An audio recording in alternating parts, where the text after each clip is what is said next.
శాంత Nobel గృహంలో స్త్రీలముగా మనందరం కూడి ఇదైనా స్త్రీల కూడిక జరుపుకోవటం అనేది ఇది దేవుని యొక్క నిర్ణయం. కాలములు సమయములు దేవుని స్వాధీనంలో ఉన్నాయి. ఆయన సమయం కనుక మనలందరినీ ఇక్కడ సమకూర్చారు. మరి కొంతమంది అయితే లీవ్స్ పెట్టుకొని వచ్చారు. ఎంత ఆసక్తితో మీరందరూ దేవుని సన్నిధికి వచ్చారు. దేవుడు మిమ్మల్ని మీ కుటుంబాలను సిడ్నీలో ఉన్న తెలుగు సంఘమును దేవుడు బహుగా దీవించునుగాక. ఆమేన్. ఈ దినం మనం స్త్రీలముగా కూడుకున్నాం కనుక స్త్రీలను గురించి కొన్ని విషయాలను ధ్యానించేద్దాం. మొదటిగా కీర్తన గ్రంథం 68వ కీర్తన 11వ వచనాన్ని చదువుకుందాం. కీర్తన గ్రంథం 68వ కీర్తన 11వ వచనం. ప్రభువు మాట సెలవిచ్చుచున్నాడు, దానిని ప్రకటించు స్త్రీలు గొప్ప సైన్యముగా ఉన్నారు. చూడండి, ఇక్కడ భక్తుడైన కీర్తనకారుడు రాస్తూ కొన్ని వేల సంవత్సరముల క్రితమే ప్రకటించు స్త్రీలు గొప్ప సైన్యముగా ఉన్నారు. ఇప్పుడు కాదు రాసింది, కొన్ని వేల సంవత్సరాల క్రితం. ప్రభు యొక్క ఉద్దేశము స్త్రీలంగా మనము ఆయన సువార్తను ప్రకటించాలని, ఇతరులకు ఆ గొప్పతనాన్ని, ఆ యేసు యొక్క గొప్పతనాన్ని తెలియచేయాలని దేవుడు మన విషయంలో ఇష్టపడుతూ ఉన్నారు. కానీ ఈ లోకంలో కొంతమంది ఇష్టపడటం లేదు. స్త్రీలు మాట్లాడకూడదు, స్త్రీలు మౌనంగా ఉండాలి, స్త్రీలు తగ్గించుకునే ఉండాలి, స్త్రీలు లోబడే ఉండాలి, స్త్రీలు సువార్త చెప్పకూడదు అంటున్నారు. మరి గలతీ 3:2 స్త్రీ పురుష భేదము లేదు అని క్లియర్గా ఉంది. దేవుని దృష్టిలో ఇద్దరం సమానమే. దేవుడు ఇద్దరిని తన ఇమేజ్లో చేశారు. మరి ఈ తేడా ఎందుకు వచ్చిందో ఎక్కడొచ్చిందో మనకు తెలియదు. కానీ ఆ దినాల్లోనే స్త్రీలు చాలా బలంగా వాడబడ్డారు. మనం ఆది కాండము నుండి ప్రకటన గ్రంథం వరకు చూస్తే అసలు బైబిల్ గ్రంథంలో పేరు లేని స్త్రీలు ఎంతో గొప్ప కార్యాలు ప్రభు కొరకు చేశారు. పేరు లేని స్త్రీలు కూడా కొంతమంది ఉన్నారు, పేరున్న స్త్రీలు కొంతమంది ఉన్నారు. కొంతమంది ఊరి పేర్లతో పిలువబడ్డారు స్త్రీలు, కానీ వారు గొప్ప కార్యాలు చేశారు. మరి యేసు ప్రభు వారు ఈ లోకంలో జీవించిన సమయంలో ఆయనతో స్త్రీలు ఉన్నారు. స్త్రీలను ఆయన చాలా ఎంకరేజ్ చేశారు. ఆయన పరిచర్యలో స్త్రీలు ఉన్నారు. అలాగే పాల్ తన యొక్క పరిచర్యలో స్త్రీలను చాలా ఎంకరేజ్ చేశారు. స్త్రీలు ఉన్నారు. ఈవెన్ ఓల్డ్ టెస్ట్మెంట్లో మోషేతో స్త్రీలు ఉన్నారు. ఇశ్రాయేల్ని పరిపాలించిన వాళ్ళలో దెబోరా ఉంది ఆ దినాల్లోనే. మరి ఈ దినాల్లో మరి ఇంకెక్కువగా మనం ఉండాలి. అసలు న్యాయంగా అయితే అనాది కాలం నుండి స్త్రీలు ఇంతగా వాడబడినప్పుడు ఈ దినాల్లో ఇంకా ఎక్కువగా మనం వాడబడాలి. కానీ మరి కొన్ని కారణాల వల్ల, పరిస్థితుల వల్ల, మనుషుల వల్ల, నేను అమెరికా దేశంలో ఉమెన్స్ మీటింగ్ తీసుకున్నప్పుడు చికాగోలో సరళ అని ఒకరింట్లో ఉన్నాను. ఆమె మన హైదరాబాద్ అమ్మాయి. వాళ్ళ కొడుక్కి మా ప్రార్థన ద్వారా హీలింగ్ జరిగింది. ఆ కృతజ్ఞతతో తన ఇంట్లో నన్ను పెట్టుకుంది. ఆంథియో బాప్టిస్ట్ చర్చ్ అని వారు నన్ను ఉమెన్స్ మీటింగ్ అరేంజ్ చేశారు, నన్ను స్పీకర్గా పెట్టారు. అప్పుడు తను కొన్ని హిస్టరీస్ తీసి చెప్పిందనమాట. అక్క, పాల్ కాలంలో, యేసయ్య కాలంలో స్త్రీలు ఉన్నారు, కానీ ట్రాన్స్లేషన్ చేసినప్పుడు కొంతమంది హిందూస్ బ్రాహ్మణులు తెలుగులో ట్రాన్స్లేషన్ చేసినప్పుడు, ఇంకా కొన్ని లాంగ్వేజెస్లో చేసినప్పుడు కొన్ని మాటలు తీసేశారంట. స్త్రీలు వాడబడే కొన్ని మాటలను తీసేసి అక్కడ పురుషులను పెట్టుకున్నారు. అలా వాళ్ళు చేసిన పని. కానీ అనాది కాలం నుంచి స్త్రీలు ఉన్నారు, ప్రభు సేవలో ఉన్నారు, వాడబడ్డారు, ప్రభు ఎంకరేజ్ చేశారు. కానీ కొన్ని ట్రాన్స్లేషన్స్ తేడాల వల్ల కొన్ని స్థలాల్లో, కొన్ని కాంటెస్ట్లో స్త్రీలను తీసేశారు అని తన హిస్టరీ చూసి చెప్పింది. అప్పుడు నేను కూడా నోట్స్ రాసుకుని అదే స్త్రీల కుడికిలో నేను కూడా షేర్ చేసుకోవడం జరిగింది. రాత్రంతా గూగుల్లో చాలా చోట్ల తను సర్చ్ చేసి కొన్ని పాయింట్స్ నాకు ఇచ్చింది మాట్లాడటానికి. అలా నాకు తెలిసిందనమాట. కనుక స్త్రీలను దేవుడు వాడుకోవాలనే ఉద్దేశంతోనే ఆయన ఇమేజ్లో స్త్రీని, పురుషుని ఆయన ఇమేజ్లో చేశారు. మరి పురుషుని ఆయన ఇమేజ్లో చేసి స్త్రీని మరొక ఇమేజ్లో చేయొచ్చు కదా. కానీ ఆది కాండం 1వ అధ్యాయం 26వ వచనం మనం చూస్తే దేవుని కోరిక చొప్పున స్త్రీని గాను పురుషుని గాను ఆయన వారిని చేశారు. క్లియర్గా ఉంది మనకి అంతకన్నా ప్రూఫ్ ఇంకేం కావాలి. అందుకే దేవుడు బైబిల్ గ్రంథంలో పరిశుద్ధాత్మ చేత ప్రకటించే స్త్రీలు గొప్ప సైన్య సమూహమై ఉన్నారు. అసలు మనం ఒక సైన్యముగా తయారవ్వాలి. ఇప్పటికే ఎంతమంది పురుషులు ప్రకటిస్తున్నారో అంతమంది స్త్రీలు కూడా ప్రకటించాలి. మనం ఒక సైన్యంగా ఉండాలని దేవుడు కోరుతున్నాడు. మరి ఆ కాలంలోనే మిరియాము నిర్గమాకాండం 15వ అధ్యాయము 20వ వచనంలో ఒక గొప్ప వర్షిప్ లీడర్గా, the world's first worship leader ఎవరంటే మిరియామే. ఫస్ట్ పాటలు పాడి స్థుతించిన ఎవరు బైబిల్ గ్రంథంలో? మిరియామే. తమ్ముడు చేత పట్టుకొని తనతో పాటు స్త్రీలందరినీ తీసుకొని ఎర్ర సముద్రం దాటగానే దేవుని స్థుతిస్తా ఉన్నారు. She's the first worship leader. She's the worship leader in the world. First worship leader. దేవుడు అంత ఆధిక్యతను స్త్రీలకు ఇచ్చాడు. మోషే కూడా తన యొక్క సేవలో తన అక్కను వాడుకున్నాడు. కనుక మనం ఒక సైన్యముగా ఉండాలనేది దేవుని ఉద్దేశం. ఆయన సువార్తను ప్రకటించాలనేది దేవుని ఉద్దేశం. సువార్త ప్రకటించే పని పురుషులదే కాదు, ప్రకటించే పని మనకు కూడా దేవుడు ఇచ్చాడు. ఇంకొక అద్భుతమైన విషయం ఏంటంటే, యేసయ్య పునరుద్ధానుడై లేచిన తర్వాత ఆయన కనబడింది, నేను లేచానని చెప్పమని ప్రకటించమంది స్త్రీకే కదా. 12 మంది శిష్యులు 3.5 సంవత్సరాలు ఆయనతో ఉన్నారు, ఆయనతో తిన్నారు, ఆయన అద్భుతాలు చేయగా చూశారు. కానీ సమాధి దగ్గర ఆయనను చూచే వరకు కదలకుండా ఉంది మగ్దలేని మరియే. అందుకే ఆమెకి ఈ కమిషన్ ఇచ్చేశాడు. ఆయన ఒక మినిస్ట్రీని హ్యాండ్ఓవర్ చేశారు. నేను లేచానని నీ సహోదరులకి లోకమంతటికి చాటమని. ఇంకంతకన్నా ప్రూఫ్ ఏం కావాలి మనకి? యేసయ్యే తన పునరుద్ధానం గురించి చాటమని చెప్పాడు స్త్రీలంగా మనకి.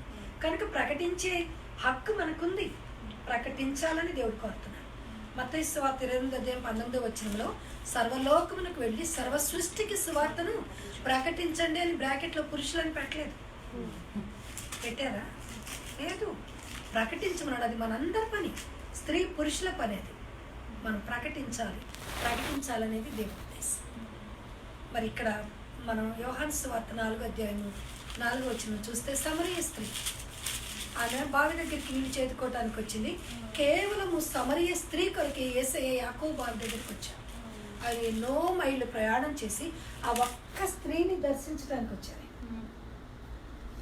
ఎన్నో మైళ్ళు ప్రయాణం చేసి తన శిష్యుని తీసుకొని యాకోబు బావి వద్దకు మరియ అది సమరయ స్త్రీ వస్తుందని యేసయ్యకి తెలుసు. ఆమె కంటే ముందుగా వచ్చి కూర్చున్నారు. యోహాను సువార్త 2వ అధ్యాయము 24వ వచనంలో ఒక అద్భుతమైన మాట ఉంటుంది, అది చదువు. అయితే యేసు అందరినీ ఎరిగినవాడు గనుక. అందరినీ ఎరిగినవాడు. చాలు. యేసు అందరినీ ఎరిగినవాడు. ఎవరు ఎప్పుడు ఎక్కడికి వస్తారో ఏం చేస్తారో ఆయనకి బాగా తెలుసు. అందుకే సమరయ స్త్రీ కన్నా ముందు యాకోబు బావి ఎదుకు వచ్చి కూర్చున్నారు ఆయన. ఆమె వచ్చే టైం ఆయనకి తెలుసు, ఆమె వస్తుందని తెలుసు, ఆమె హిస్టరీ తెలుసు, ఆమె పాస్ట్ తెలుసు, ప్రజెంట్ తెలుసు, ఫ్యూచర్ తెలుసు. వచ్చి ఆమె కొరకు వేచి ఉన్నారు, కాచుకొని కూర్చున్నారు, వెయిట్ చేస్తున్నారు యేసయ్య అక్కడ. ఆమె వచ్చింది బావి దగ్గరికి, కాన్వర్సేషన్ స్టార్ట్ చేశారు. అమ్మా నాకు నీళ్ళు ఇస్తావా మొదలుపెట్టి ఎక్కడెక్కడికో వెళ్ళిపోయారు ఇద్దరు. అయ్యా మీరు యూదులు, మేము సమరీలం, మరి సమరీలతో యూదులు సాంగత్యం చేయరు కదా, నా చేత్తో నీళ్ళు ఎలా తాగుతావు అని అంటే, అమ్మా నువ్వు ఇంత దూరం రానక్కర్లేదు, నీవు యేసయ్యని నమ్మితే జీవజలపు ఓటలే నీకు ఆయన ఇస్తాడంటే. అయితే ఆమె ఫిజికల్గా ఆలోచిస్తుంది, యేసయ్య మాట్లాడే ప్రతి మాట ఆమె స్పిరిచువల్గా తీసుకోవట్లేదు. అందుకే అయ్యా ఇంత దూరం నేను రాకుండా ఉండేటట్లు ఆ జీవజలపు ఓటేంటో నాకు ఇచ్చేసేయాలి. ఎందుకు ఆమె 12 గంటలకు వస్తుంది అంటే, ఆమెని అందరూ పాయింట్అవుట్ చేస్తున్నారు, వ్యభిచార స్త్రీ అంటున్నారు, మరి ఆమెను చూటిపోటి మాటలతో బాధ పెడతాము. అందుకని అందరూ వచ్చి చేదుకొని వెళ్ళిపోయిన తర్వాత మిట్ట మధ్యాహ్నం 12 o'clockకి ఆమె ఒంటరిగా వచ్చి బావిలో నీళ్లు చేదుకుంటాం. ఇది ఎరిగిన యేసయ్య, అందరి హృదయంలో ఎరిగిన యేసయ్య, అందరి స్థితులను ఎరిగిన యేసయ్య, అందరి హిస్టరీని ఎరిగిన యేసయ్య కేవలం సమరయ స్త్రీని బాగు చేయటానికి, ఆమెని మార్చటానికి, ఆమె జీవితాన్ని ఒక ఎగ్జాంపులర్గా ఉంచటానికి ఆయన ప్రయాణం చేసి వచ్చాడు. యేసయ్య ఒక్క స్త్రీ కొరకు వచ్చాడు, ఆ ఊరికి రాలేదు. బావి దగ్గర కేవలం సమరయ స్త్రీ కొరకు కూర్చున్నాడు. ఆమె వచ్చింది, మాట్లాడింది. అయితే అమ్మ నీకు జీవజలం కావాలంటే వెళ్ళి నీ భర్తను పిలుచుకురా. ఎంత వీళ్ళిద్దరి కాన్వర్సేషన్ ఎంత బాగుంటుందంటే, నాకు భర్త లేడండి అని చెప్పేసింది. చాలా ప్రేమగా చెప్పింది, యథార్థంగా. నీకు 5 భర్తలు ఉన్నారమ్మా అన్నాడు. ఇంకొకళ్ళైతే అఫెండ్ అవుతారు కదా, కానీ ఆమె అఫెండ్ అవ్వలేదు. చూడండి ఆమెలో ఉన్న ఆ నేచర్, ఆ క్యారెక్టరిస్టిక్స్ అనేది, ఆ క్యారెక్టర్ అనేది ఎంత అద్భుతంగా ఉందో. నాకు భర్త లేదని యథార్థంగా ఒప్పుకుంది. నీకు 5 భర్తలు ఉన్నారు అని అంటే అది కూడా ఒప్పుకుంది. ఇప్పుడు ఉన్నవాడు నీ భర్త కాడు అంటే అది కూడా ఒప్పుకుంది. నీకెవరు చెప్పారయ్యా నాకు 5 భర్తలు ఉన్నారని నీకు తెలుసా నా గురించి అన్నదా? అవును. ఇప్పుడున్నవాడు నీ భర్త కాడంటే అవును అని ఒప్పుకుంది. ఎంత దేవునికి కావాల్సింది అదే. దేవునికి కావాల్సింది ఏంటంటే యథార్థమైన హృదయం. యథార్థ హృదయాలు ఆయనకి ఇష్టం. యథార్థ హృదయాలకు ఆయన ఏ మేలు చేయక మానడు. నువ్వు యథార్థ హృదయంతో ఉంటే నువ్వు అనుకున్న దేవుడు జరిగిస్తాడు. యథార్థ హృదయాలు అంటే ఆయనకు అంత ఇష్టం అనమాట. యథార్థ హృదయం ఏమనుకున్నది దేవుడు వారి జీవితంలో నెరవేరుస్తాడు. ఇప్పుడు ఆమె యథార్థంగా ఒప్పుకుంది, తన స్థితిని ఒప్పుకుంది. అప్పుడు ఆయన చెప్పాడు, అప్పుడు ఆమె గ్రహించింది, నువ్వు మెస్సయ్యావని నేను గ్రహించుచున్నాను. నా ఫాస్ట్ చెప్పావు. ఫాస్ట్ ఎవరు చెప్తారు? మెస్సయ్యలే, ప్రవక్తలే చెప్తారు, దీర్ఘదర్శులు చెప్తారు. నీవు నా ఫాస్ట్ చెప్పావు అంటే నువ్వు మెస్సయ్యవని నేను గ్రహిస్తున్నాను. మరి మెస్సయ్య వస్తాడని, ఆయన వచ్చినప్పుడు మాకు ఇంకా అనేకమైన విషయాలు బయలుపరుస్తాడని నాకు తెలుసు. ఆ మెస్సయ్య కొరకు ఎదురు చూస్తున్నాము. ఇంకా కొంచెం కాన్వర్సేషన్ కాగానే యేసే మెస్సయ్య అని గుర్తుపట్టింది. యేసయ్యని మనం గుర్తుపట్టాలి. యేసయ్యని గుర్తుపట్టింది మరి సమరయ స్త్రీ. నువ్వు మెస్సయ్యవని నేను గ్రహించుచున్నాను. మంచిది.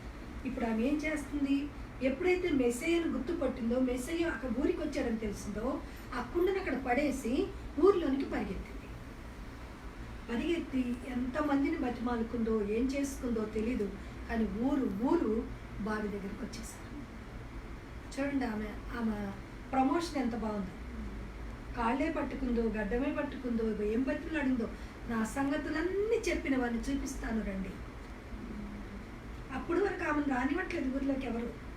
ఎవరితో అంత ఫేస్ టు ఫేస్ మాట్లాడే ధైర్యం ఆమెకి లేదు. ఎప్పుడైతే యేసును చూచిందో ఆమెకు ధైర్యం దేవుడిచ్చాడు. ఎప్పుడైతే యేసును చూచిందో, యేసుతో మాట్లాడగలిగిందో, ఆమె వెళ్ళి ఇతరులను ప్రభు దగ్గరికి తీసుకొని రాగలిగింది. ఎప్పుడైతే యేసుతో మన సన్నిహిత సంబంధం కలిగి ఉంటామో, ఆయన రీచ్ అవుతామో, ఆయన మనం ఫేస్ టు ఫేస్ ఎన్కౌంటర్ చేయగలుగుతామో, అప్పుడే మనం ఇతరులకు చెప్పగలుగుతాం. అప్పటి వరకు ఎలా ఉందామే? భయంతో ఉంది, ఒంటరిగా ఉంది, దాక్కొని వస్తుంది, దాక్కొని నీళ్ళు ముంచుకొని వెళ్తుంది. కానీ యేసయ్యను చూచి యేసయ్యతో కొంత కాన్వర్సేషన్ గడిచిన తర్వాత, ఆ సన్నిహిత ఇంటిమెసీ ఇద్దరికి ఏర్పడిన తర్వాత, ఇప్పుడు ఆమెకి ఏమొచ్చేసింది? ధైర్యం వచ్చింది. కొన్ని చూచి భయపడి ఆమె ఒంటరిగా ఆఫ్టర్నూన్ వచ్చి నీళ్లు చేరుకుంటుందో, ఇప్పుడు ఆ మనుషుల దగ్గరికి ధైర్యంగా వెళ్ళింది. మనం యేసయ్యను చూచినప్పుడు, యేసుతో సహవాసం చేసినప్పుడు, ఎలాంటి వారి ఎదుటైనా నిలబడి ధైర్యంగా ఆయన గురించి చెప్పగలుగుతాం. ప్రకటించే శక్తి మనకి ఎప్పుడు వస్తుందంటే యేసయ్యను మనం చూచినప్పుడే, యేసయ్యతో సహవాసం చేసినప్పుడే, ఆయన స్వరాన్ని మనం విన్నప్పుడే. అప్పుడే మనం ధైర్యంగా ఆయన కొరకు నిలబడగలుగుతాం. అప్పటి వరకు దాగుకున్న ఈమె ధైర్యంగా ఊళ్ళోకి వెళ్ళిపోయింది. ఎవరు కూడా నువ్వు ఎందుకు వచ్చావని అడగట్లేదు. మా ఇంటికి రండి, అమ్మ రండి అని ఇంటింటికి తిరిగితే నువ్వు ఎందుకు వచ్చావు మా ఇంటికి అని అడగలేదు ఎవరు. ఆమె మాటలు విని పరిగెత్తుకొని బావి దగ్గరికి వచ్చారట. అంటే ఏం చేసింది? యేసయ్యను చూచిన పవరు, ఆమె మాటలో ఉన్న పవరు వారిని ప్రభు దగ్గరికి నడిపించింది. అందరూ వచ్చేసారు. నన్ను గురించి చెప్పిన వారిని మీకు చూపిస్తాను రండి అంటే, ఆశతో ఆసక్తితో రోగులు, మరి ఫ్యూచర్ కావాలని ఆశపడిన వారు, వారి స్థితిని తెలుసుకోవాలన్నవారు, మెస్సయ్యను చూడాలని కోరిక కలిగిన వారందరూ ఊరు పరిగెత్తుకొని వచ్చారు. చదువుతారా? యోహాను సువార్త 4వ 24వ వచనంలో ఆత్మతో సత్యంతో ఆయనను ఆరాధించేవారు ఆత్మతోనూ సత్యంతోనూ ఆరాధింపగలరు. ఆ స్త్రీ ఆయనతో క్రీస్తు అనబడిన మెస్సీయ వచ్చునని నేను ఎరుగుదును. ఆయన వచ్చినప్పుడు మాకు సమస్తమును తెలియజేయనని చెప్పగా 30వ వచనం చదువుదాం అమ్మలు. 29, 30. మీరు వచ్చి నేను చేసినవన్నీ నాతో చెప్పిన మనుషుని చూడుడి, ఈయన క్రీస్తు కాడా అని ఆ ఊరి వారితో చెప్పగా, వారు ఊరిలో నుండి బయలుదేరి ఆయన యొద్దకు వచ్చుచుండిరి. ఆలోగా శిష్యులు చాలా ఊరంతా కూడా ఆయన యొద్దకు వచ్చేసారు. దేవుని యొద్దకు ఆమె నడిపించింది. యేసయ్య యొద్దకు ఊరును నడిపించింది, సువార్తను ప్రకటించింది, యేసుని గురించి చెప్పింది, ఊరు వారందరినీ యేసయ్య వద్దకి నడిపించింది. కనుక మనం ప్రకటించే స్త్రీలముగా ఉండాలి. యేసయ్యని గురించి ప్రకటించింది కనుకని వారందరూ రాగలిగారు. యేసయ్య నాకు చెప్పాడు, నా గురించి చెప్పాడు, నాకు జీవజలం ఇస్తాడు, చాలు, నా వరకు నేను బాగుపడితే చాలు అని కుండతో నీళ్లు ముంచుకొని వెళ్ళిపోలేదు. తన కుండను ఆడ పడేసింది. మన పనులు ఆడ పడేయాలి, మన మన పరిస్థితులు అక్కడ పడేయాలి, మన పనులు ప్రక్కకు పెట్టాలి, ప్రభు సన్నిధికి పరిగెత్తాలి. అప్పుడే మనం ఇతరులను రక్షించగలుగుతాం. ఫస్ట్ ప్రయారిటీ మన దేవునికి ఇస్తే మనం కొంతమందిని ప్రభు దగ్గర నడిపించగలుగుతాం. మన పనులలోనే అయ్యా యేసయ్య చెప్పావు, నేను ముందు కుండతో నీళ్లు ముంచుకొని మా ఇంట్లో పెట్టేసి వెళ్ళి అప్పుడు నేను అందరికీ చెప్తాను అనలేదు అన్నదా. తను వచ్చిన పని ప్రక్కకు పెట్టింది, తన కుండను అక్కడ పడేసింది, ముందు దేవుని పని చేసింది వెళ్ళి. అందుకే దేవుని దగ్గరికి వారందరినీ నడిపించగలరు. మనం పనులతోనే మన కాలాన్ని వ్యర్థంగా గడపకూడదు. యేసయ్య మనల్ని పిల్లల్ని కనటానికి, పిల్లల్ని పెంచడానికి, వంటింటికి అంకితం కావడానికి సృష్టించలేదు. స్త్రీలంగా మనల్ని కేవలం ఆ పని కొరకు దేవుడు చేయలేదు. ఆ పనితో పాటు ఆయనను ప్రకటించే పని కూడా మనకిచ్చారు. ఇది చాలామంది గ్రహించలేక వంటింటికి ఇంటికే అంకితమైపోతున్నారు. కానీ మనల్ని అందుకు సృష్టించలేదు దేవుడు. మత్తయి సువార్త 28:19 ప్రకారం, గలతీ 3:8 ప్రకారం, ఆదికాండం 1:26 ప్రకారం ఆయన పురుషులతో పాటు సమానంగా ఆయన పని చేయడానికి మనల్ని నిర్మించాడు. అది మనం గుర్తెరిగి ముందుకు సాగాలి. ఎప్పుడైతే తన యొక్క సొంత పనిని, తన ప్రయారిటీని ప్రక్కకు పెట్టి యేసయ్య సువార్తను ప్రకటించడానికి వెళ్ళిందో, అందుకే అంతమందిని ఆమె యేసు యొక్కకి తేగలిగింది. మనం కూడా ఏం చేయాలి? మనం ఈ ఫిజికల్ సంబంధమైన పనులు చేసుకోవాలి త్వరగా. మిగతా సమయం ప్రభుతో గడపాలి, ప్రభు సన్నిధిలో గడపాలి. సమయం వచ్చినప్పుడు వెళ్ళి ప్రకటించాలి. అలా ప్రకటించి ప్రభు యొద్దకు అనేకులను మనము నడిపించాలి. అందుకు దేవుడు మనలను సృష్టించాడు. చూడండి, లూకాసు సువార్త 24వ అధ్యాయం 20వ అధ్యాయము 18వ వచనం. యోహాను సువార్త 20వ అధ్యాయము 18వ వచనం. మగ్దలేనే మరియ వచ్చి, నేను ప్రభువును చూచి తిని ఆయన నాతో ఈ మాటలు చెప్పినని శిష్యులకు తెలియజేశారు. ఇక్కడ మనం చూస్తే ఈ మగ్దలేని మరియ ఎవరు? లూకాసు సువార్త 8వ అధ్యాయం 2వ వచనంలో 7 దెయ్యములు పట్టిన మగ్దలేనే అనే ఊరికి చెందిన మరియ. బైబిల్లో 6 మరియలు ఉన్నారు. ఈ 6 మరియల్ని గుర్తుపట్టడానికి కొంతమందిని ఊరి పేర్లతో పిలిచారు. యేసయ్య తల్లిని యేసు తల్లి అయిన మరియ అని పిలిచారు. జెబెదయి కుమారుల తల్లిని జెబెదయి కుమారుల తల్లి అయిన మరియ, ఆమె పేరు మరియ, జెబెదయి కుమారుల తల్లి అని పిలిచారు. ఈ మరియను మగ్దలేనే ఊరికి చెందిన మరియ, ఈమెను మగ్దలేనే మరియ అని పిలిచారు.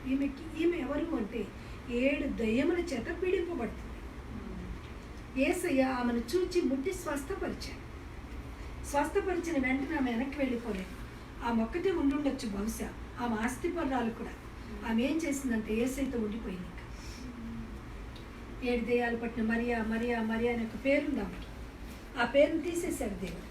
ఎప్పుడైతే యేసయ్యలోకి నీ వస్తావో నీ పాత పేరు, పాత బ్రతుకు, పాత అలవాట్లు, పాత మాటలు, పాత క్రియలు అన్నీ మారిపోతాయి. నూతన వ్యక్తిగా మనం మార్పు చెందుతాం. మనకి క్రొత్త పేరు పెట్టబడుతుంది. యేసయ్యలో సాగుతూ ఉన్నప్పుడు దేవుడు మనకు ఒక కొత్త పేరుని ఇస్తాడు అందరికి కూడా. ఇప్పుడు మగ్దలేని మరియ, ఆమె ఆస్తిపర్రాలు, ఆమె యేసయ్య పాదాల దగ్గర ఉంటానని నిర్ణయించుకుంది. ఆ దెయ్యాలు విడిపోయినాక స్వస్థత పొందిన తర్వాత ఆమె ఇంటికి వెళ్ళలేదు, కానీ యేసయ్యతో ఉండి పరిచర్య చేస్తుందట. లూకాసు సువార్త 8వ అధ్యాయం 2వ వచనం చూస్తే, మగ్దలేని మరియ, హోసన్న, సూసన్న వీరు తమ ఆస్తితో ఉపచారం చేయసాగి వారి సొంత డబ్బును ఖర్చు పెట్టి, యేసయ్యతో పాటు 12 మంది శిష్యులు ఉన్నారు అంటే 13కి అన్నం వండి పెట్టి, వారి డబ్బుతో ఆ యేసయ్యకి ఫుడ్ని అరేంజ్ చేసి, ఆయన శిష్యులకు అరేంజ్ చేసి, వారి బట్టలు ఉతికి వారికి ఐరన్ చేసి వారికి పరిచర్య చేస్తున్నారట వీరి సొంత డబ్బుతో. ఎవరు వారు? మగ్దలేనే మరియ, హోసన్న, సూసన్న వీరందరూ. ఈ హోసన్న, సూసన్న చక్రవర్తి కుటుంబానికి చెందినవారు, రాజు కుటుంబానికి చెందినవారు. వీరు ధనవంతులు. వీరు ధనముతో యేసయ్యకి ఉపచారం చేస్తున్నారు. యేసయ్యతోనే ఉంటుంది మరియ, యేసయ్యతోనే తిరుగుతుంది, యేసయ్యతోనే శిష్యులతో పాటు ఈమె కూడా యేసయ్య దగ్గరే ఉంది. ఆయన ఎక్కడికి వెళ్తే అక్కడికి వారితో పాటు వెళ్ళిపోయింది, పరిచర్య చేస్తూ ఉంది. మరి యేసయ్య బ్రతుకున్నప్పుడు చెప్పారు, నేను 3 దినాలు సమాధిలో ఉంటాను, తిరిగి నేను లేస్తానని తన శిష్యుని కూర్చోబెట్టుకొని చెప్పేటప్పుడు ఈమె కూడా వింటుంది. ఈమె విన్నది ఆ మాట హృదయంలో భద్రపరుచుకుంది. యేసయ్యని శిలువ మీద ఎక్కించారు, శుక్రవారం సమాధి చేశారు. ఆ సమాధి యేసయ్య శిలువలో 7 మాటలు పలికి ఆయన్ని ప్రొద్దు కృంకక ముందే 6 గంటలకు ముందే ఆయన చనిపోవటం, ఆయన్ని ఆ శిలువ నుండి దించి తీసుకుని వెళ్ళి గెచ్చమనే తోటలో ఆయన సమాధిలో అరమతైన యోసేపు తోటలో సమాధిలో ఆయన పెట్టే వరకు 4 స్త్రీలు ఉన్నారు అక్కడ. మగ్దలేని మరియ, హోసన్న, సూసన్న, యేసు తల్లి అయిన మరియ, వీళ్ళ 4 వీరితో పాటు యోహాను గారు, వీరు 5 సిలువకు దగ్గర ఉన్నారట. ఎందుకు వీళ్ళు సిలువకి దగ్గరగా నిలబడ్డారంటే యోహాను గారి యొక్క బంధువు సోల్జర్స్లో ఒకడు, యేసయ్య శిష్యుడైన ప్రియ శిష్యుడైన యోహాను గారి బంధువు సోల్జర్స్లో ఒకడు కనుక అతనిని బట్టి వీరు కొంచెం దగ్గరగా నిలబడగలిగారు. సిలువకి ఆ కొండపైన యేసని గొల్గొతా కొండపైన సిలువ వేసినప్పుడు కొంచెం దగ్గరగా నిలబడ్డారు. అందుకే యేసయ్య ఆ సిలువల నుంచి పలికిన 7 మాటలు వీరు వినగలిగారు. అందుకే యేసయ్య పలికిన 3వ మాట, నా అమ్మ ఇదిగో నీ కుమారుడు అని యోహాను గారిని గుచ్చి యోహాను గారికి తల్లిని అప్పచెప్పటం, తల్లిని యోహాను గారికి అప్పచెప్పటం జరిగింది.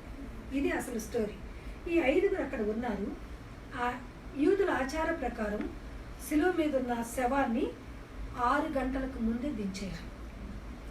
యూదులకి డే ఈవినింగ్ 6తో స్టార్ట్ అవుతుంది, మనకి డే మార్నింగ్ 6తో స్టార్ట్ అవుతుంది. కానీ యూదులకు డే స్టార్ట్ విత్ ఈవినింగ్. ఆ ఈవినింగ్ 6కు ముందు ఆ శవాన్ని దించేయాలి, వారి ఆచారం, యూదుల ఆచారం.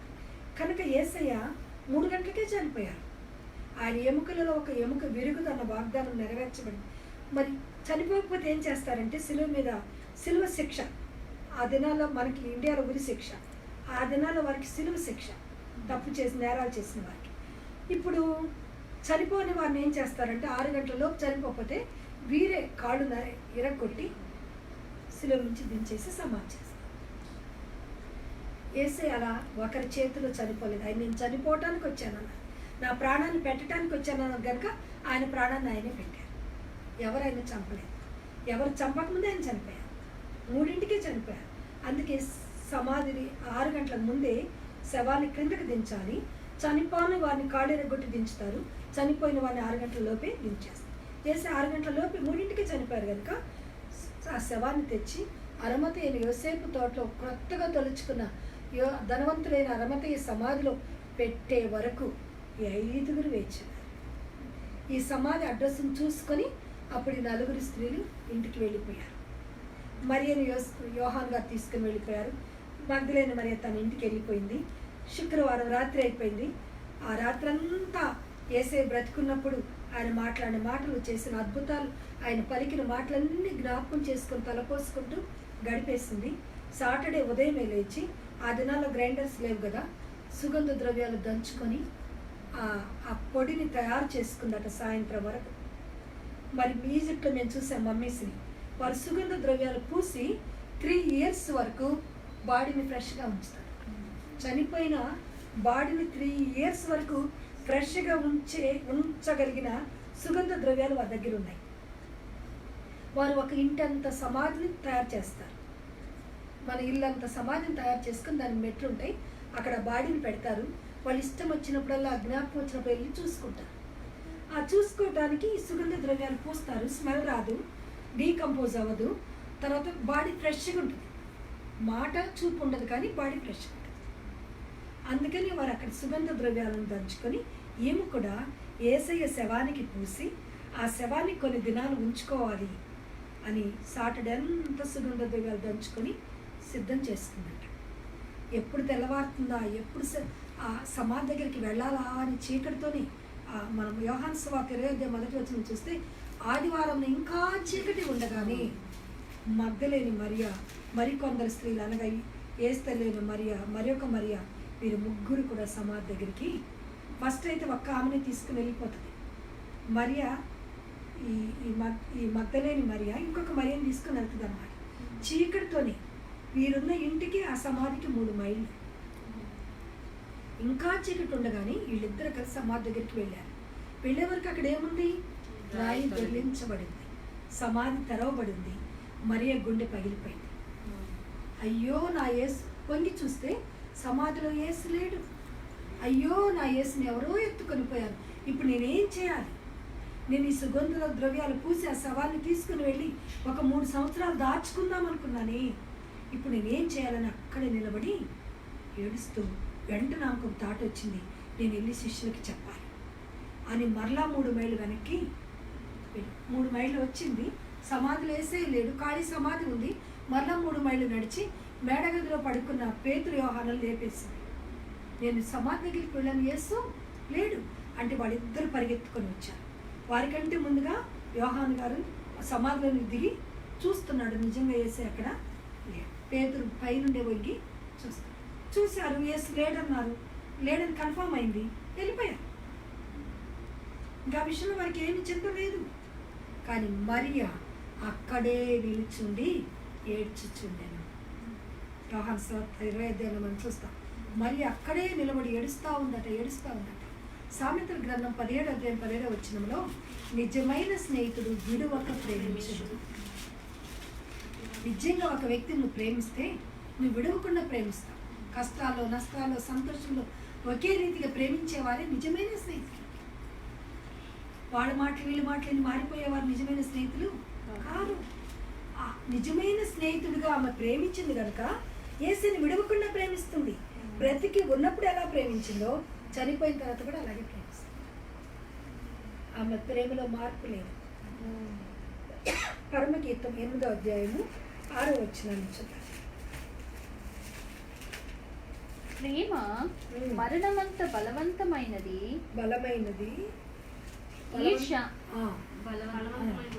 ఈర్ష పాతాళమంత కఠోరమైనది. ఇక్కడ చూడండి, జ్ఞాని సొలొమోను రాస్తూ ప్రేమకు మరణం, నరకం, పాతాళ బంధకాలు ఏవి కూడా అపజాలమట.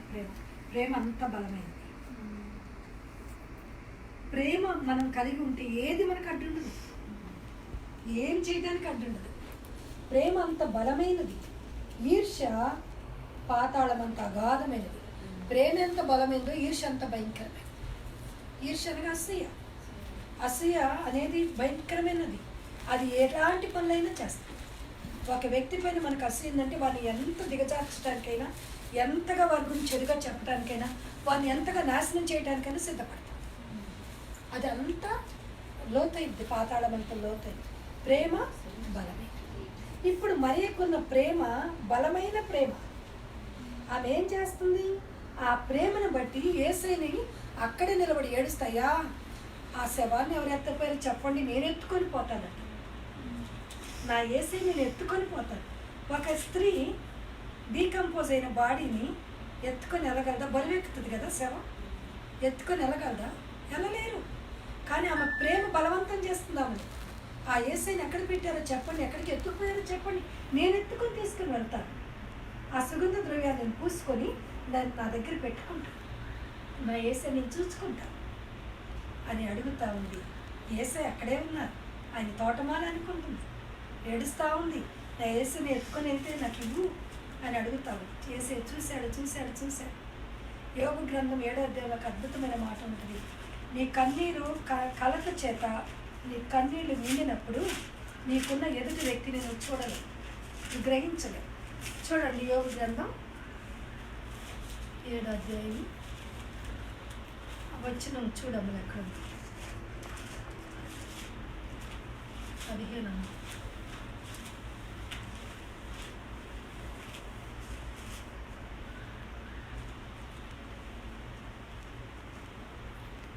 కన్నులు కన్నీటితో బరువెక్కుతాయనే మాట ఉంటుంది అక్కడ.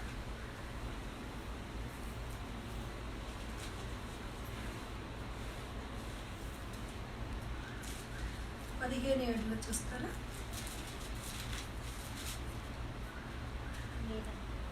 సరే, నేను తర్వాత అయినా చెప్తాను మీకు రిఫరెన్స్. ఈ యోబు గ్రంథంలోనే ఉంటుంది అనమాట ఆ మాట. ఒక్క నిమిషం నేను చూస్తాను.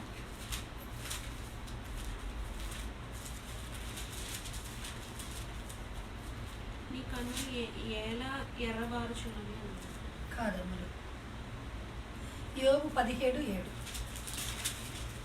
నా కనుదృష్టి దుఃఖం చేత మందమైన నా అవయములన్నీ నేరుగా నా కన్ను దృష్టి దుఃఖము చేత మందమాయను.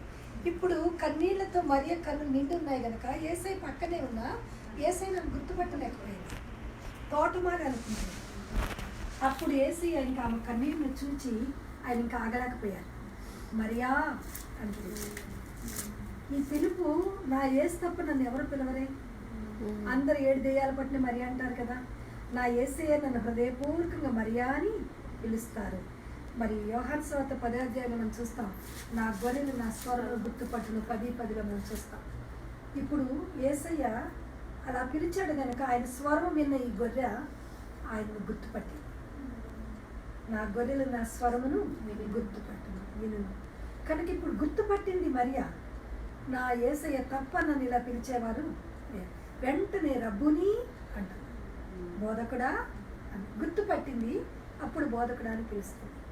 అప్పుడు ఆమె ప్రేమను చూచిన యేసయ్య, ఎక్కిపోవలసిన యేసయ్య పాతాళంలో సాతాను చేతిలో ఉన్న తాడపు చేతులను తీసుకొని ఆయన పరదేశం నుండి ఎక్కిపోతున్న సమయంలో మరియ దుఃఖం ఆయన ఆపేసింది, మరియ కన్నీరు ఆయన ఆపేసింది, మరియ ప్రేమ ఆయన బలవంతం చేసింది. ఒక క్షణం ఆగిపోయాడు ఆయన మరియ కొరకు. ఆమె ప్రేమను ఆమె కన్నీరును చూసి ఆగిపోయాడు వేసే. ఆగిపోయి మరియా నేను లేచానని నా సహోదరులకి అందరికీ తెలియచి ఆమె వెళ్ళి యేసయ్య పాదాల మీద పడబోయి, నన్ను ముట్టవద్దు, ఇప్పుడు నేను మహిమ శరీరమును దాల్చుకుని నా తండ్రి యొద్దకు నేను ఎక్కి పోతాను. అయితే ఈ వార్త సర్వలోకానికి శిష్యులకి తెలియచి ఇప్పుడు ఆ మరియ కన్నీరు మరియ ప్రేమ యేసయ్యని కొన్ని నిమిషాలు ఆపేసింది, బలవంతం చేసింది ఆయన ఆమె ప్రేమ యేసయ్యను. మనం కూడా కన్నీటి ప్రార్థన చేస్తే, మనం కూడా యేసయ్యని ప్రేమిస్తే ఆయనని మనం దించగలం. సింహాసనం నుంచి మన మధ్యకి దించగలం, మన మధ్యకి ఆయన దించగలం. మనం అద్భుతాలు చూడగలం, ఆశ్చర్యకార్యాలు చూడగలం. కన్నీటి ప్రార్థన అంత గొప్ప శక్తి ఉంది. ఆయన మనం ప్రేమించగలిగితే ఆయన మన జీవితంలో ఎంతటి గొప్ప కార్యాలైనా చేయగలుగుతారు. చూడండి, ఆమె ప్రేమ ఎక్కిపోతున్న యేసుని ఆపివేయగలుగుతుంది.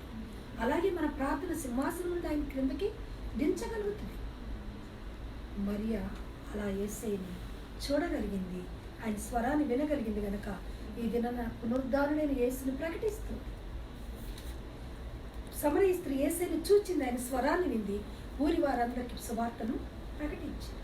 మరియా యేసయ్యని కనులార చూచింది, చెవులార వింది, సర్వలోకానికి పునరుద్ధరణైన యేసుని ప్రకటించింది. కనుక మనము ప్రీచింగ్ చేయాలా? యేసయ్యని రీచ్ అయినప్పుడే ప్రీచ్ చేయగలుగుతాం. మనం ఎప్పుడైతే యేసయ్యని రీచింగ్ అవుతామో ప్రజలను కూడా రీచ్ అవ్వాలి. ఎప్పుడైతే మనం యేసయ్యని రీచ్ అవుతాం, స్వరమును వింటామో ప్రజలకు మేము ప్రీచ్ చేయగలుగుతాం. ఆ అనుభవంలోనికి మనం రావాలి అంటే ప్రతిదినం ప్రభుత్వం మనము గడపాలి. చూడండి, సామెతల గ్రంథం 8వ అధ్యాయము 34వ వచనం. అనుదినము నా గడప యొద్ద కనిపెట్టుకొని నా ద్వారబంధముల యొద్ద కాచుకొని నా ఉపదేశము వినువారు ధన్యులు. చూసారా? అనుదినము, ప్రతిదినం ఎక్కడ కూర్చోవాలంట? యేసయ్య సన్నిధిలో. గడప అనగా యేసయ్య సన్నిధిలో అనుదినము మనం కూర్చొని ఆయన దగ్గర నేర్చుకుంటే మనం ధన్యులం అవుతాం, ఆశీర్వదించబడతాం. మనం ఆ అనుభవం పొందుకొని ఇతరులకి షేర్ చేయాలి. ఆయన పాద సన్నిధిలో మనం కూర్చున్నప్పుడు మన దేవుడు ఎంత బలంగానైనా వాడు.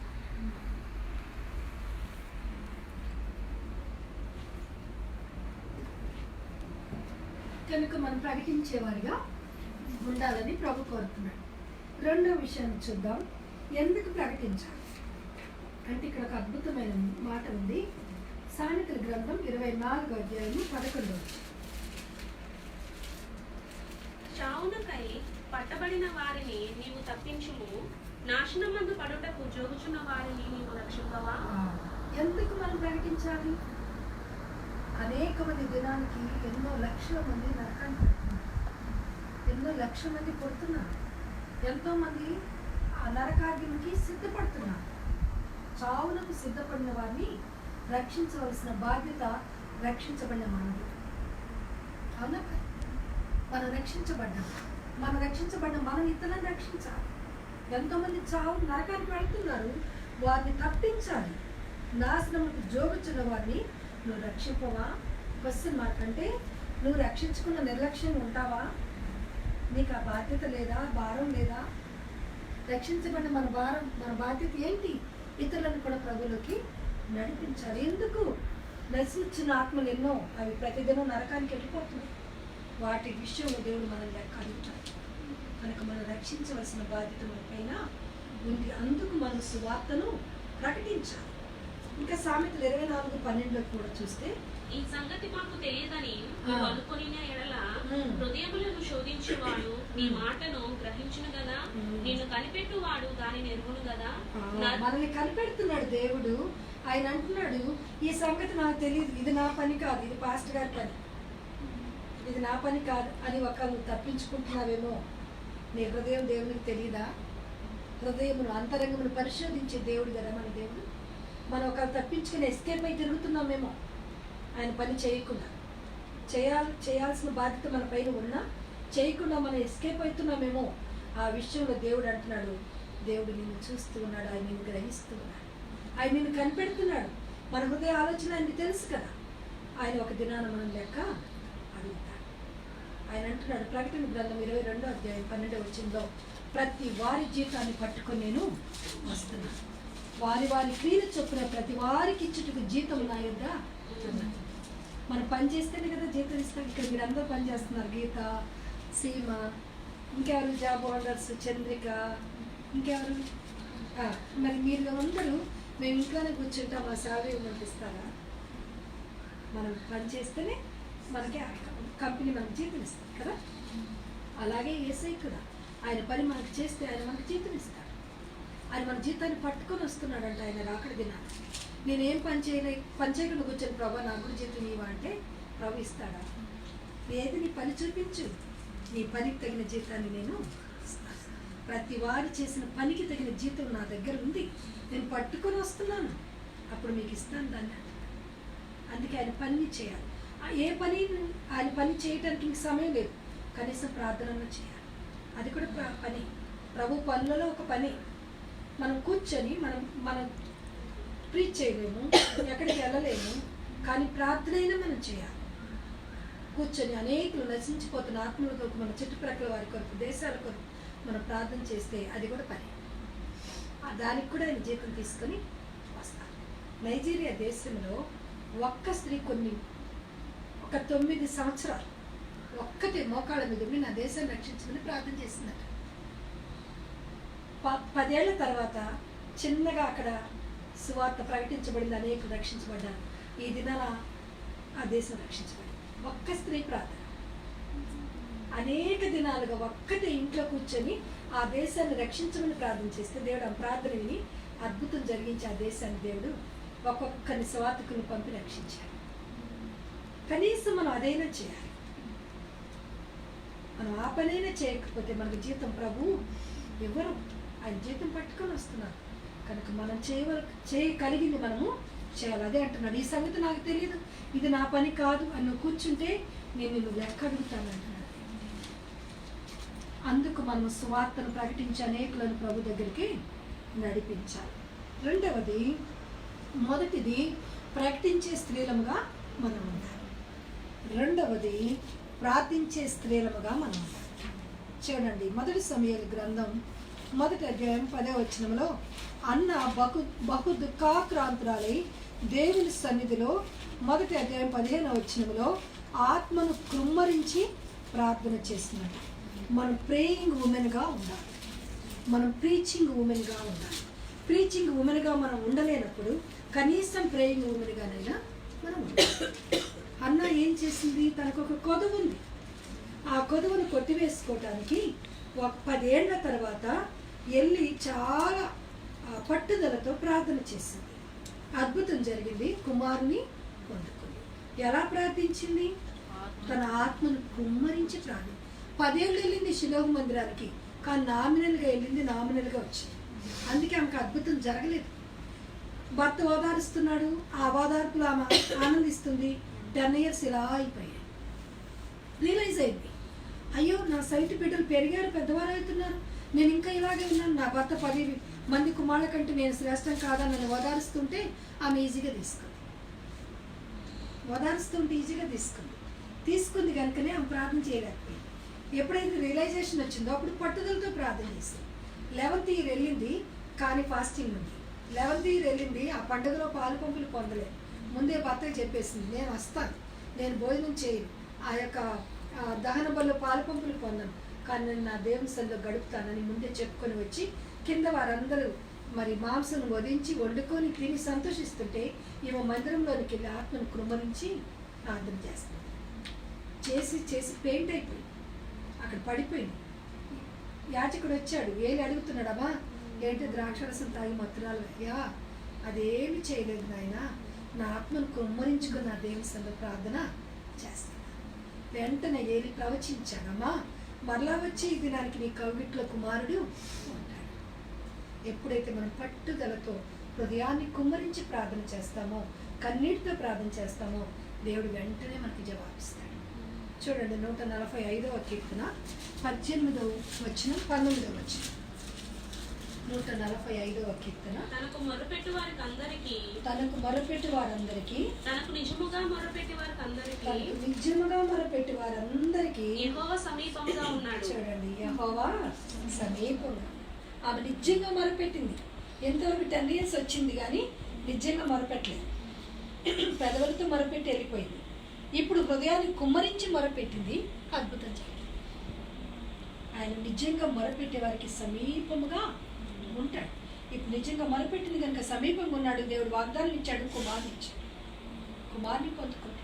అలాగే ఇంకొక స్త్రీ ఉంది చూడండి, మొదటి సమూయేలు గ్రంథం 25వ అధ్యాయము 17వ వచనం నుండి 21వ వచనం వరకు చదువుదాం. మొదటి సమూయేలు. అయితే మా యజమానునికి అతని ఇంటి వారికి అందరికి వారి కీడు చేయ నిశ్చయించి ఉన్నారు గనక ఇప్పుడు నీవు చేయవలసిన దానిని బహు జాగ్రత్తగా ఆలోచించుము. మన యజమానుడు బహు పనికి మాలిన వాడు, ఎవరిని తనతో మాట్లాడనీయడు అనని. అందుకు అబీగైలు నాబాలుతో ఏమీ చెప్పక త్వరపడి 200 రొట్టెలను, 2 ద్రాక్షరసపు తిత్తులను, వండిన 5 గొర్రెల మాంసమును, 5 మానికల వేచిన ధాన్యమును, 100 ద్రాక్ష గిల్లలను, 200 అంజూరపు అడలను గార్ధభూముల మీద వేయించి, మీరు నాకంటే ముందుగా పోండి, నేను మీ వెనుక నుండి వచ్చేదనని తన పనివారికి ఆజ్ఞనిచ్చి. చాలు, ఇక్కడ సూపర్ ఫాస్ట్ ఎక్స్ప్రెస్ లాగా పనిచేస్తుంది. అబీగయిలు ఏం చేసింది? త్వరగా 5 మేకల మాంసాన్ని సిద్ధం చేసుకున్నాడు. మరి రొట్టెలు, ద్రాక్ష గెలలు ఇవన్నీ సిద్ధం చేసుకొని అరణ్యంలో ఉన్న దావీదు యొద్దకు ఆయనతో వస్తున్న 400 మందికి ఈమె భోజనాన్ని సిద్ధం చేసుకుని వెళ్తుంది. గీతాలాగా గీత అంతే కదా, సూపర్ ఫాస్ట్ ఎక్స్ప్రెస్, అక్కడే మనుషులు కూర్చోబెట్టి చేసేస్తుంది కదా. అలాగా అబీగయిలు అలా సిద్ధం చేసుకొని వెళ్ళిపోయింది దావీదు దగ్గర. దానికి ముందు ఏం జరిగింది? ఈ నాబాలు గొప్ప ధనవంతుడు, ఆయన గొర్రెలు చాలా ఉన్నాయి. దావీదు దేశంలోనికి వీళ్ళు గొర్రెలు మేపుకుంటూ వెళ్ళినప్పుడు దావీదు పనివారు వీరికి ఆహారాన్ని సిద్ధపరిచారు, ఆ గొర్రెలకు మేతనిచ్చారు. వారు అక్కడ ఉన్నన్ని దినాలు వీరిని కాపాడారు. ఇప్పుడు వాటాన్ వచ్చింది, వారు ఈ దేశానికి వస్తున్నారు. కబురు పంపాడు దావీదు, నేను మీ దేశానికి మా పనివారిని పనివారిని పంపుతున్నాను, వారికి ఆహారం సిద్ధపరచంటే ఈ నాబాలు ఎంత భయంకరం అంటే, అసలు ఈ దావీదు ఎవడు? అతని పని వారికి నేనెందుకు మాంసం సిద్ధం చేయాలి? నాకేం పని, నాకేం సంబంధం అని చేసిన మేలు మర్చిపోయి భయంకరంగా మాట్లాడుతున్నాడు. పనివారు వెళ్ళిపోయి చెప్పేశారు, అయ్యా మనం ఇంత మేలు ఆయన చేసాం, ఆయన కనీసం కృతజ్ఞత కూడా లేకుండా భయంకరంగా మమ్మల్ని తిట్టి పంపించేశారు. దావీదు కోపం వచ్చేసింది. 10,000తో సమానుడు ఆయన, యుద్ధ ప్రవీణుడు. ఆయన ఏం చేశాడు? కోపంతో 400 మందిని తీసుకొని అసలు ఆ ఊరినే పాడు చేసేద్దాం, ఆ నాబాలు అనే పేరే లేకుండా చేద్దామని బయలుదేరి వస్తున్నాడు. ఈ సంగతి నాబాలు పనివారికి తెలుసు. వారు వెళ్ళి నాబాలు భార్యతో మాట్లాడుతున్నారు, అమ్మా మన యజమానుడు పనికి మాలినవాడు, మేము చెప్పిన ఆయన అర్థం చేసుకోవట్లేదు, నువ్వేం చేస్తావమ్మా? ఈ కీడు నుండి తప్పించుకో, నీ కుటుంబాన్ని మమ్మల్ని కూడా తప్పించు అని చక్కగా వచ్చి యజమానురాలికి చెప్పారు. ఆమె మాట్లాడకుండా, తన భర్తకి ఈ విషయం చెప్పకుండా ముందు లేచి చక్కగా అన్ని వారికి కావలసిన వంటకాలను సిద్ధం చేసుకుని గాడిదల మీద ఆహార వస్తువులు పంపి తను కూడా గాడిద మీద పరిగెత్తుతూ ఎక్కడ ఆగకుండా ఎంత వేగంగా నువ్వు మమ్మల్ని తీసుకెళ్ళగలిగితే తీసుకెళ్ళమని ఆ గాడిదను స్వారీ చేసే వారితో చెప్పి చివరికి అరణ్యంలో కలుసుకుంది. దావీదును కలుసుకుంది, శాస్త్రంగా నమస్కారం చేసింది. అయ్యా మీ అందరికీ భోజనాన్ని నేను తీసుకొచ్చాను. మరి నా భర్త తప్పు కాదు, ఇది నా తప్పు. చూడండి ఎంతమంది మనందరం భర్తల మీద వేసేస్తాం తప్పులేదు. వాళ్ళు మనతో డైరెక్ట్ కాంటాక్ట్ ఉండదు కాబట్టి మా ఆయన వద్దన్నాడు, మా ఆయన చేయొద్దన్నాడు, మా ఆయన ఇవ్వద్దన్నాడు, మా ఆయన వెళ్ళొద్దన్నాడు అని చెప్తాం. మనకే ఇష్టం ఉండదు కానీ అలా చెప్తాం.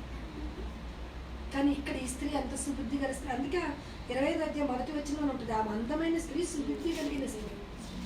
పరిశుద్ధాత్మ దేవుడు రాయించిన మాటలు, మనుషులు రాసిన మాటలు కాదు. అంటే ఖచ్చితంగా యథార్థమని అర్థం కదా. మరి ఆమె అందానికి తగ్గట్టు అందమైన గుణం ఉంది ఆమెకి. ఆమె తన భర్త తప్పును తనపైన వేసుకొని, అయ్యా ఇది నా తప్పు, నన్ను క్షమించు, నా తప్పుగా ఎంచు అని కానుకలు తీసుకెళ్ళి ఆయన కోపాన్ని చల్లార్చిందట. ఇప్పుడు మన అత్త మామలు, మన ఆడపడుచులు, మన బావలు, మద్దులు మన పైన కోపం ఉంటే మనం ఏం చేయాల్సిన పని అదే. ఏం చేయాలి? చాటుగా తీసుకెళ్ళి కానుకలు ఇచ్చేస్తే వాళ్ళ కోపం చల్లారి. చూడండి సామెతల గ్రంథం 18వ అధ్యాయం 16వ వచనంలో ఉంటుంది ఈ మాట. వారే కాదు, మన మీద ఎవరి కోపం ఉన్నా అది కోపాన్ని చల్లార్చడానికి ఇది ఒక ట్రిక్ అన్నమాట. ఒకడు ఇచ్చు కానుక వానికి వీలు కలగజేయును, అది గొప్పవారి ఎదుటికి వానిని రప్పించు. అది కాదు, ఇంకో చోట ఉంటుంది 16వ అధ్యాయం చూడండి.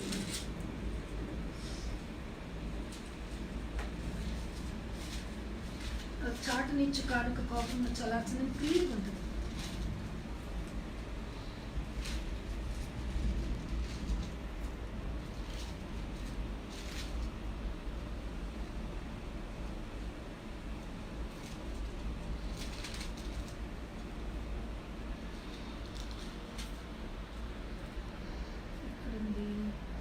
సామెతలు 21:14 తీస్తారా? చాటుని ఇచ్చిన బహుమానము కోపమును చల్లార్చును. చాలు ఏమవుతుందంటండి, మన చాటుని వాళ్ళకి ఇచ్చేస్తే అది కోపం చల్లారు. ఇప్పుడు అదే చేసింది ఈ సుబుద్ధి గల స్త్రీ. ఎంత జ్ఞానవంతురాలు చూడండి. ఏదైతే ఆయనకు కావాలో ఆ కానుకలన్నీ తీసుకుని ఇంకా ఎగస్ట్రా తీసుకుని వెళ్ళిపోయింది. ఆయన కోపాన్ని చల్లార్చేసింది. చంపడానికి వస్తున్న ఆయన ఆగిపోయాడు. అయ్యా దేవుడు నిన్ను రాజుని చేస్తాడు, నువ్వు తప్పక రాజు అవుతావు, నువ్వెందుకు అంతకుడుగా మారతావు, దేవుడు నీ పక్షాన ఉన్నాడు అని ప్రవచనం కూడా చెప్పింది. చూడండి ఎంత గొప్ప స్త్రీ. ఈమె ప్రార్థనా పర్రాలు, ప్రవచించే వరము కలిగిన స్త్రీ. అది కూడా చూద్దామా మనం. 1 సమూయేలు గ్రంథం 25వ అధ్యాయంలో ఆమె ప్రవచనం చెప్తుంది దావీదుకి.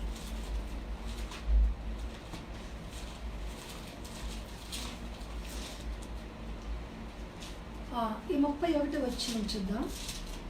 నా ఏలిన వాడవగు నీవు రక్తమును నిష్కారణముగా చిందించినందుకే గాని, నా ఏలిన వాడవగు నీవు పగ తీర్చుకొనినందుకే గాని, మనోవిచారమైనను దుఃఖమైనను నా ఏలిన వాడవగు నీకు ఎంత మాత్రమును కలుగకపోవును కాక. యెహోవా నా ఏలిన వాడవగు నీకు మేలు చేసిన తరువాత నీవు నీ దాసురాలనగు నన్ను జ్ఞాపకం చేసుకొనుము అని. చూసారా, ఆమె రాజు అవుతాడని నాకు తెలుసు, నువ్వు రాజ్యానికి ఎక్కుతావు నాకు తెలుసు, అప్పుడు నన్ను జ్ఞాపకం చేసుకోమంటున్నాడు. దేవుడు నీకు మేలు చేస్తాడు. ఇప్పుడు నేను నీకు మేలు చేస్తున్నా, నేను కానుకలు తెచ్చాను, నువ్వు రాజు అయినాక నన్ను జ్ఞాపకం చేసుకోమంటాడు. ఇంకా కింద వచ్చిన చూస్తే నువ్వు తప్పక రాజు అవుతావు, దేవుడు నిన్ను సింహాసనం ఎక్కిస్తాడు, అప్పుడు కూడా మమ్మల్ని జ్ఞాపకం చేసుకో అంటే అప్పుడు ఆయన అంటాడు 35వ వచనంలో, ఆమె తెచ్చిన కానుకలను తీసుకొని నీ మాటలు నేను ఆలకించి నీ మనవి అంగీకరించుకుని సమాధానముగా నీ ఇంటికి పొమ్ము. ఈమె ప్రార్థించే స్త్రీ, ప్రవచించే స్త్రీ, ప్రవచనం చెప్పిన ఆయనకి నువ్వు రాజు అవుతావు, నువ్వు రాజు అయినాక నన్ను జ్ఞాపకము చేస్తావు. ఇలా ఆయన కోపం చల్లారిపోయింది. ఆమె ఇచ్చిన కానుకలను తీసుకున్నాడు, ఆయన వెనక్కి వెళ్ళిపోయాడు. ఇలా ఆమె తన కుటుంబాన్ని కాపాడుకో. మనం ప్రార్థించే స్థితిలోకి వచ్చినప్పుడు ప్రవచించే వరానికి కూడా పదాలు కనుక తన కుటుంబాన్ని కీడు నుండి తప్పించుకుంది, మరణం కాకుండా తప్పించుకుంది, ఆపద నుండి తప్పించుకుంది. కనుక స్త్రీలంగా మనం ఏం చేయాలి? మన కుటుంబాలు, మన భర్త, మన బిడ్డలు కాపుదల కొరకు మనం ప్రార్థన చేయాలి. వారి ఆశీర్వాదాల కొరకు, అభివృద్ధి కొరకు మనం ప్రార్థన చేయాలి. మరి ఖాళీగా ఉన్న స్త్రీలు, ఇళ్లలో ఉన్న స్త్రీలు భర్తను పిల్లలు పంపినాక కొంత సమయం ప్రభుతో గడపాలి. మరి ఆఫీసుల్లో ఉన్న స్త్రీలు లంచ్ టైంలో కొంత సమయం ప్రభుతో గడపాలి. వస్తున్నప్పుడు, వెళ్తున్నప్పుడు ప్రార్థనలో తన కుటుంబాన్ని ఎత్తిపట్టుకోవాలి. ఇలా మన కుటుంబాన్ని మనం ప్రార్థనతో కాపాడుకోవాలి. అలా కాపాడుకోవటం ద్వారా మనం దీవించబడతాం, మన కుటుంబాలు దీవించబడతాయి. ఇంకా కొంచెం మనం ముందుకెళ్దాం. చూడండి, ఇక్కడ ఎస్తేరు ఏం చేసింది? ఎస్తేరు గ్రంథం 4:16. నీవు పోయి షూషాను నందు కనబడిన యూదులందరినీ సమాజ మందిరములకు సమకూర్చి నా నిమిత్తం ఉపవాసం ఉండి 3 దినములు అన్నపానములు చేయుచుండుడి. నేనును నా పనికెత్తులను కూడా ఉపవాసం ఉందుము. ప్రవేశించుట న్యాయ వ్యతిరిక్తముగా నున్నను నేను రాజునందుకు ప్రవేశించుదును. నేను నశించదు. ఎంత అద్భుతమైన మాట అండి ఇది. ఎస్తేర్ని దేవుడు రాణి చేశాడు, మనకు తెలుసు. ఇప్పుడు అది వద్దు మనకి. రాణి అయిన తర్వాత ఒక గొప్ప శ్రమ వచ్చి పడింది తన కుటుంబానికి, తన వంశానికి. ఒక కుటుంబంగా తన వంశానికే వచ్చి పడింది. అప్పుడు ఏం చేసింది ఆమె? కబురు పంపాడు మోర్దెకై, అమ్మా నువ్వు రాణివైనందుకు నువ్వు తప్పించుకుంటావు, కానీ వంశం వారందరూ నశించిపోతున్నారు, మరి దీని గురించి నువ్వు ఆలోచించు అని కబురు పంపితే, నేను ఏమి చేయలేను, రాజు నన్ను పిలిచే వరకు నేనేం చేయలేను, నేను అలా వెళ్ళటానికి లేదు, ఆయన పిలవకుండా నేను ఆయన దగ్గరికి వెళ్ళటానికి వీల్లేదు, అది రూల్, నా వంతు ఇంకొక నెల తర్వాత వస్తుంది, అప్పటి వరకు నేను వెళ్ళటానికి వీల్లేదు అని కబురు పంపింది ముందు.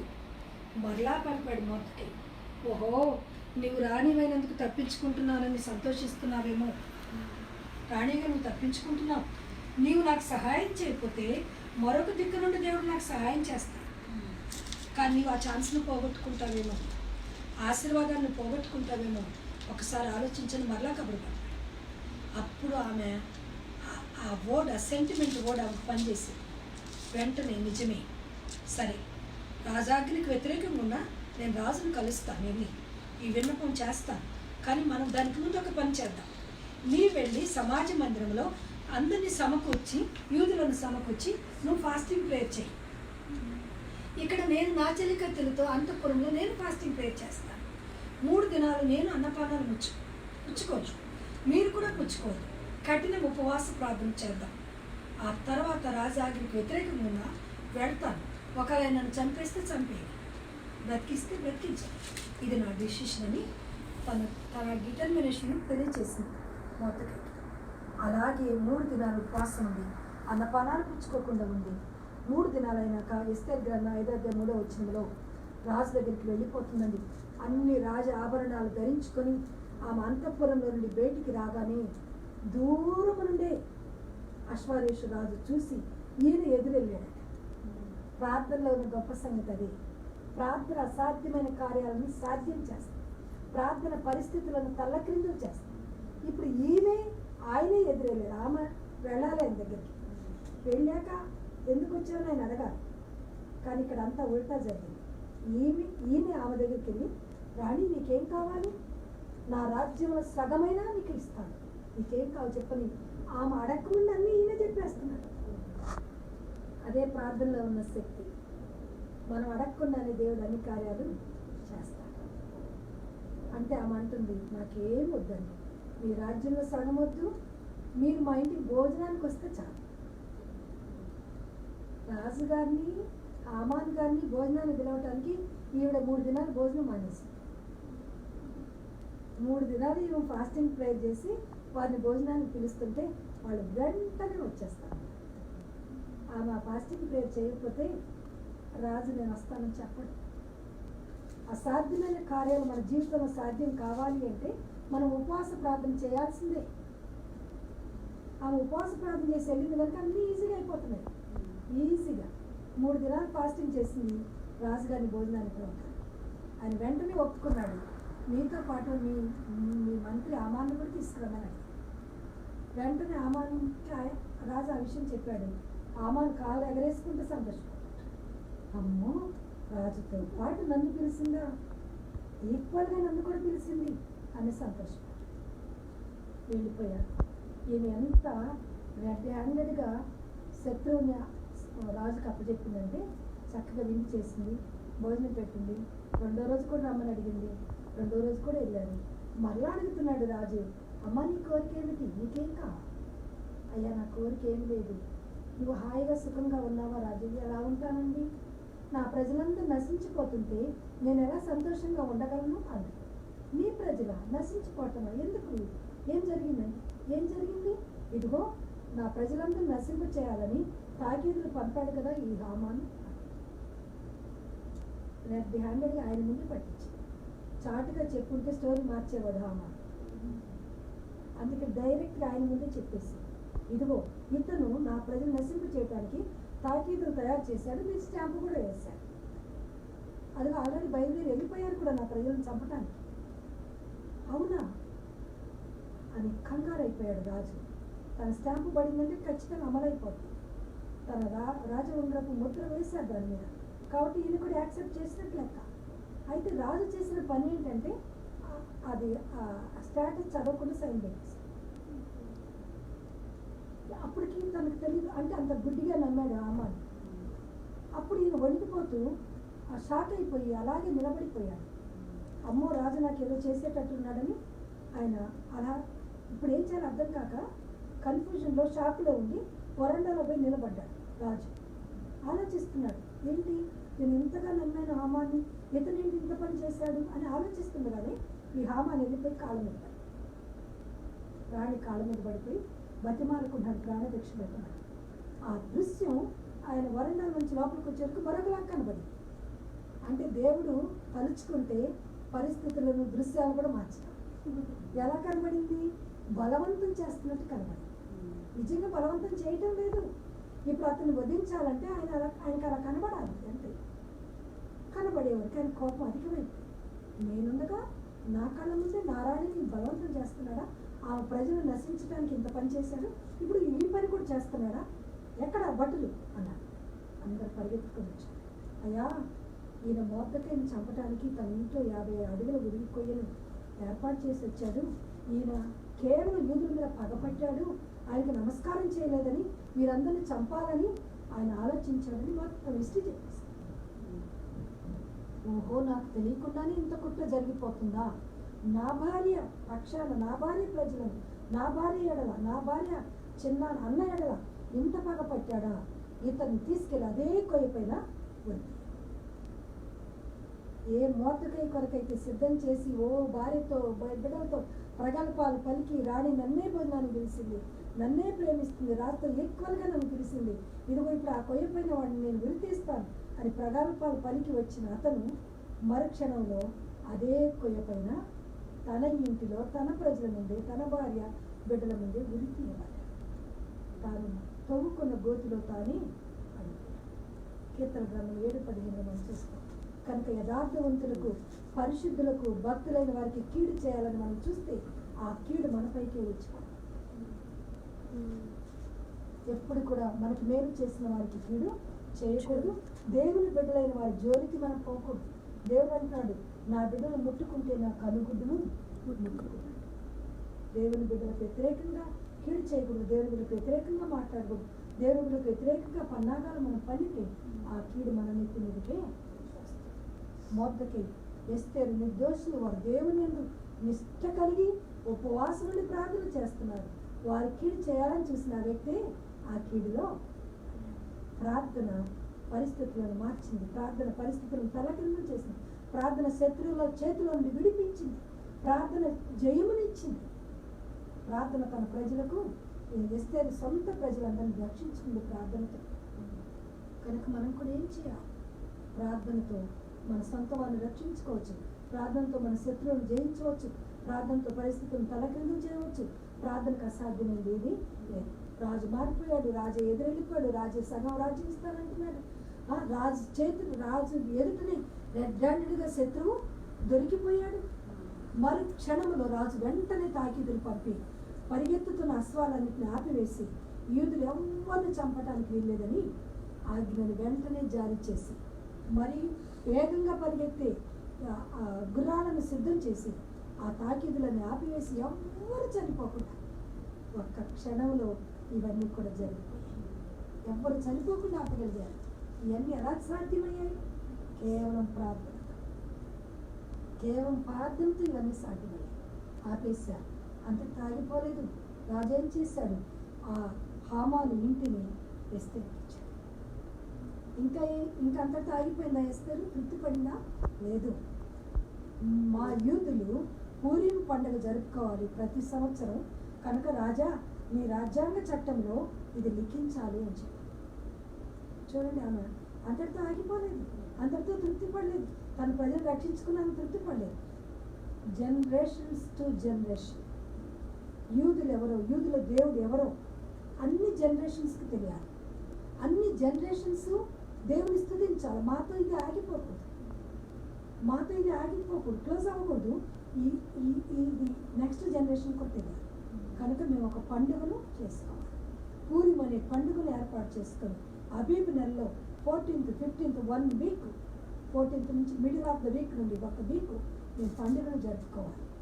మేము మా యూదులైన వారికి ఏ దేశంలో ఉన్నా వారికి మేము కానుకలు పంపుకోవాలి. సంతోషంగా మేము ఈ పండుగను జరుపుకోవాలి.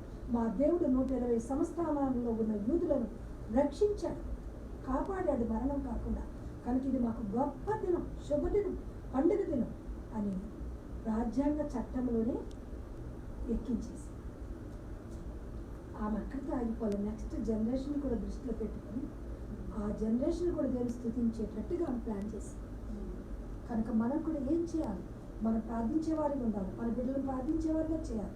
శత్రువు అయిన సాతాను చేతుల్లో మన కుటుంబాన్ని విడిపించుకోవాలి. మన జనాంగాన్ని విడిపించుకోవాలి. మనకి మన పిల్లలకి కాదు, నెక్స్ట్ జనరేషన్కి మనం బ్లెస్సింగ్స్గా ఉండాలి. మనం ఒక బ్లెస్సింగ్ ఆఫ్ ఛానల్గా ఉండాలి. అలా మనం ఉండాలంటే మనం దేవుని కొరకు గొప్ప కార్యాలను సాధించాలి. మనం ఏదో స్త్రీలము బలహీనమని ఇంట్లో కూర్చోటానికి వీరందరూ స్త్రీలే. సమరయ స్త్రీయే, మగ్దలేని మరియ స్త్రీయే, ఎస్తేరు స్త్రీయే, అన్నా స్త్రీయే, వీరందరూ స్త్రీలే. కానీ ఒక గొప్ప ప్రవక్తను ప్రార్థనతో కని ఇశ్రాయేలు ప్రజలకు ఇచ్చినారు. వారి తండ్రిగా ప్రవక్తగా ఇశ్రాయేలు ప్రజలు ఎన్నో ఏళ్ళు సమూయేలు వారికి ప్రవక్తగా తండ్రిగా ఒక్క తల్లి ఒక స్త్రీ ప్రార్థన ఇశ్రాయేలు జనాంగానికి ఒక గొప్ప ప్రవక్తను అందించింది. ఒక స్త్రీ డెడికేషన్ ఒక ఊరిని ప్రభు దగ్గరికి నడిపించింది. ఒక స్త్రీ త్యాగం, ప్రేమ లోకానికి వేసే పునరుద్ధానుడయ్యాడని చాటి. ఒక్క స్త్రీ ఉపవాస ప్రార్థన మరి 120 సంస్థానాల్లోని యూదులను రక్షించుకోవటం కాదు, జనరేషన్స్ టు జనరేషన్కి బ్లెస్సింగ్గా మారింది. ఒక్క స్త్రీ ప్రార్థన తన కుటుంబాన్ని, అబిగయీలు తన కుటుంబాన్ని రక్షించుకుంది. మరి దావీదుకు ప్రవచనం చెప్పి నువ్వు రాజు అవుతావని చెప్పింది. ఆయన రాజు అయ్యాడు. తన భర్త చనిపోయినాక అబిగయీలు దావీదు పెళ్లి చేసుకున్నాడు. ఇదే అబిగయీల్ని రాజు అయినాక జ్ఞాపకం పెట్టుకుని ఆమె నన్ను తప్పించింది, అంతకుని కాకుండా తప్పించింది, ఆమె నన్ను కాపాడింది, నాకు మేలు చేసింది, నాకు అరణ్యంలో భోజనం సిద్ధపరిచి తీసుకుని వచ్చిందని రాజు జ్ఞాపకం పెట్టుకుని రాజైన వెంటనే అబిగయీల్ని పిలిపించుకున్నాడు, భార్యగా చేసుకున్నాడు. చూడండి, ఒక్క స్త్రీ ప్రార్థన, త్యాగం, సమర్పణ ఆమెను రాణిగా చేసింది. అబిగయీలు రాణి అయిపోయింది. రాజు ఆమెను పెళ్ళైన రాజైన ఫస్ట్ వెంటనే అబిగయీల్ని ఆయన ఫస్ట్ తెప్పించుకొని పెళ్లి చేస్తాడు. అంతగా ఆయన హృదయంలో ఆమె మిగిలిపోయింది. ఆమె త్యాగం, ఆమె భోజనం, ఆమె సమర్పణ, ఆమె శాస్త్రానికి ఆయనకి నమస్కరించటం ఆమె హృదయం ఆయన హృదయంలో నిలిచిపోయింది. కనుక మనము కొన్ని విషయాలు ప్రభు కొరకు కొన్ని మనం సమర్పించుకోగలిగితే, కొన్ని మనం చేయగలిగితే మన ద్వారా దేవుడు ఎంత పనినైనా చేయిస్తాడు, జరిగిస్తాడు. దేవుడు అట్టి కృప మరి ప్రకటించే స్త్రీలముగా, ప్రార్థించే స్త్రీలముగా, మరి ఇంకొకటి ఏంటంటే ప్రవచించే స్త్రీలముగా, ప్రకటించే స్త్రీలముగా, ప్రవచించే స్త్రీలముగా, ప్రార్థించే స్త్రీలముగా దేవుడు మనలందరినీ తయారు చేయనుగాక. దేవుడి మాటలు దీవించినగాక. దేవుని అందరికీ నా వందనాలు తెలియజేస్తాను.